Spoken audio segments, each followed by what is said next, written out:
Bonjour Brigitte, Bonjour, tu vas bien? je vais très bien, merci. Est-ce que tu as un événement marquant, un événement que tu voudrais mettre en avant sur toute cette belle carrière? Je pense que la chose la plus importante et la plus passionnante que j'ai fait moi, c'est la négociation de l'implantation du Parlement européen à Bruxelles. D'accord. Donc voilà, j'étais en charge. L'opération avait été menée par deux groupes financiers, le groupe de la Société Générale d'une part et le groupe de la BACOP d'autre part. Et à la tête de la société, il y avait deux administrateurs délégués. Donc moi, j'étais celui représentant le groupe de la Société Générale. Et j'étais en charge de la négociation de l'implantation du Parlement à Bruxelles, ce qui était un dossier complexe, très politique à l'époque, puisqu'on était à une période où Wilfried Martens se faisait interpeller par Mitterrand en disant « Cher ami, j'apprends qu'on construit un Parlement à Bruxelles ». Il disait « Non, non, pas du tout, c'est un centre de congrès et c'est une initiative tout à fait privée ». Ce qui est exact, c'était une initiative privée, mais je pense que cette initiative privée a été extrêmement bénéfique pour Bruxelles. On est dans ton bureau ici Oui. Chez AG Real Estate. Qu'est-ce que tu fais dans cette entreprise? Alors moi, je suis donc membre du conseil d'administration et du comité exécutif. Je suis en charge principalement des opérations sur la France, donc de tout le développement du portefeuille France du groupe. Qu'est-ce qu'on va trouver dans le bureau de Brigitte? Qu'est-ce qu'on va trouver? On trouve des livres derrière toi. Oui. Avec, c'est quoi le carré 92? Alors, carré 92, ça c'est ma première opération en 92. France. 92, bien entendu. Bien sûr.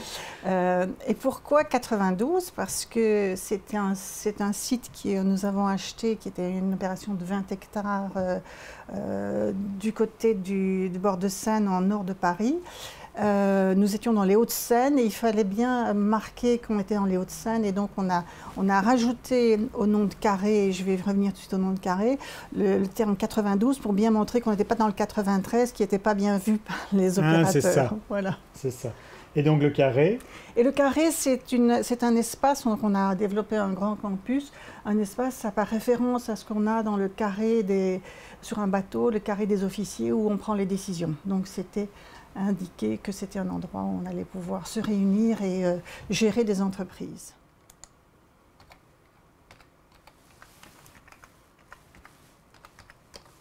Ton job, c'est beaucoup des chiffres?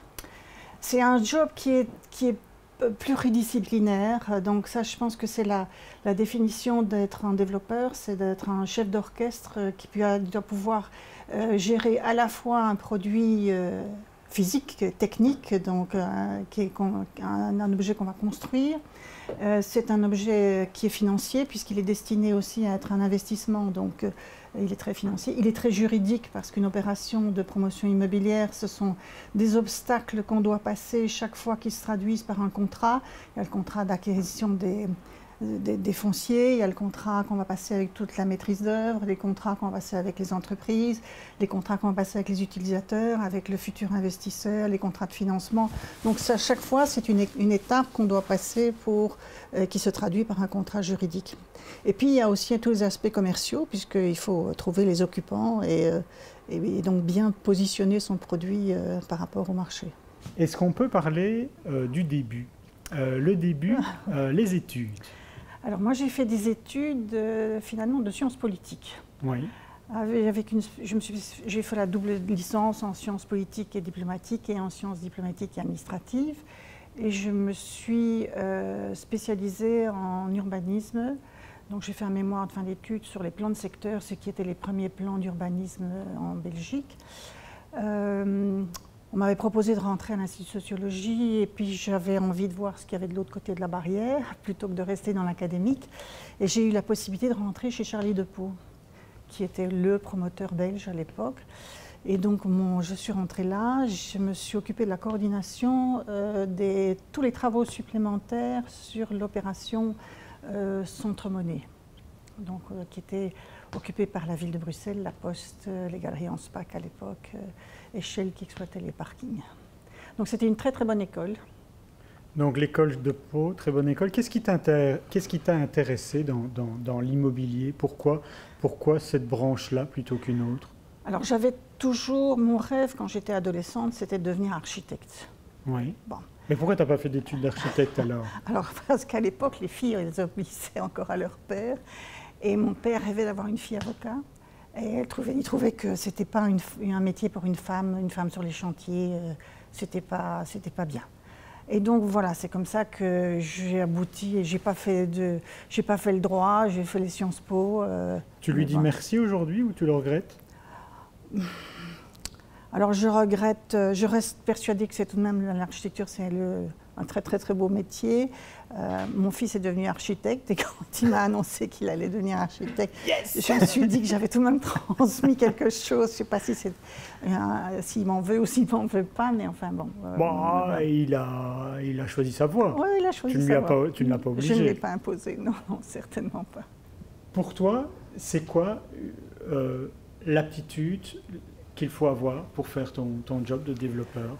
Je pense que il faut être un généraliste. Un développeur ne doit pas être un spécialiste ni de la construction, ni du droit, ni de la finance. Il doit pouvoir manager les différents aspects, arriver à en faire la synthèse et pouvoir réaliser son projet de A à Z. En fait, je dis toujours à mes étudiants, il faut pouvoir transformer ce qu'on a mis sur papier en réalité constructive. Et ça, c'est la chose la plus passionnante. D'autant plus que même si les métiers sont devenus très standardisés, c'est qu'aujourd'hui, qu'on soit en France, en Belgique ou aux États-Unis, on construit plus ou moins de la même façon, que les réflexes sont les mêmes. C'est un métier qui est devenu très très international. D'abord, les grands développeurs sont des groupes qui ont des dimensions internationales. Il y a toujours des spécificités locales qu'il faut intégrer. Il faut avoir une connaissance du terrain culturel local pour pouvoir l'intégrer dans ses projets. Toi, en tant qu'amoureuse d'architecture et en tant que développeur, j'entends souvent que les développeurs font de l'architecture, poussent l'architecture de promotion. Comment est-ce que tu mets de la création dans tes projets? Alors, comment se fait le choix des architectes? Je ne dirais pas de la création, je dirais de la qualité. Depuis que je suis âgée, on a une vision qui n'est pas une vision de développeur. Nous sommes toujours avec une vision à long terme, puisqu'on est investisseurs nous-mêmes, et que donc les projets qu'on développe, on peut les garder en portefeuille. Je pense aujourd'hui que cette notion de promotion, d'architecture de promotion qui a sévi et qui a fait énormément de tort à nos villes, et principalement à Bruxelles malheureusement, parce qu'il n'y a pas eu d'encadrement, qui s'est développée dans les années 70-80, n'est plus de mise. Aujourd'hui, même les investisseurs et les promoteurs sont attentifs à la qualité architecturale de leurs produits.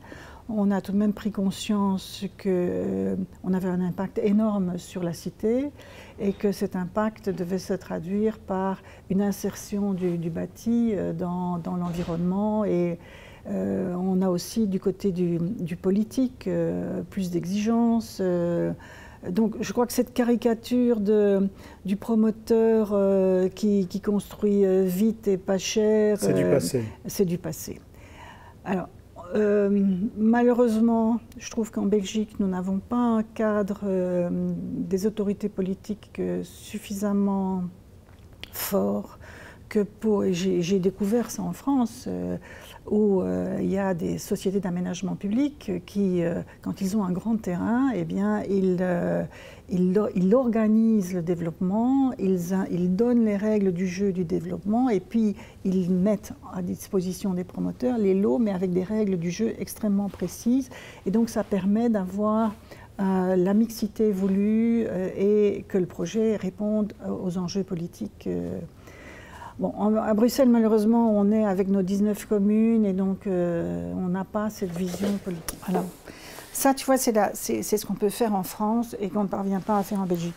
On fait la récupération de terrains délaissés entre deux bretelles de périphériques qui traversent la Seine. Donc, on est en bord de Seine, on est dans le 15e arrondissement, en prolongation donc, de tout ce qui a été rive gauche. Et on a développé un projet, on est en concours, on est en dernière phase du concours. on a développé un projet, voilà, qui est un projet mixte, qui sera un projet à la fois hôtel, bureau, logement, zone commerciale, qui est un nouveau quartier on développerait en France.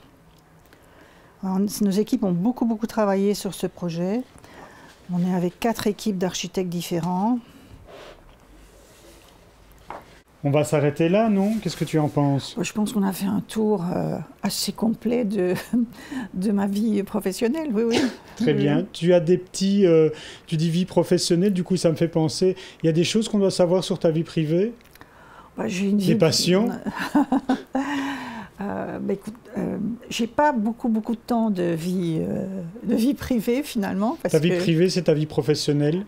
Elle a beaucoup... Ma vie professionnelle a pris beaucoup de temps de mon temps, oui. Ouais. Mais enfin, j'ai tout de même 3 enfants, 7 petits-enfants, mais qui sont pas en Belgique malheureusement. Donc ça a quand même été possible de faire une très belle carrière en ayant des enfants. Oui, tout à fait. Parce qu'on me dit toujours, ah non, les femmes disparaissent parce qu'elles font des enfants. C'est pas exact. Mais on peut... Mais il faut reconnaître que c'est pas évident. C'est une organisation. Il y a 2 choses. C'est une organisation.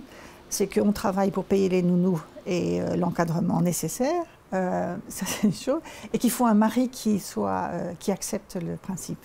Oui. Ça c'est très important. Il faut avoir un compagnon de vie qui accepte qu'on partage les tâches familiales.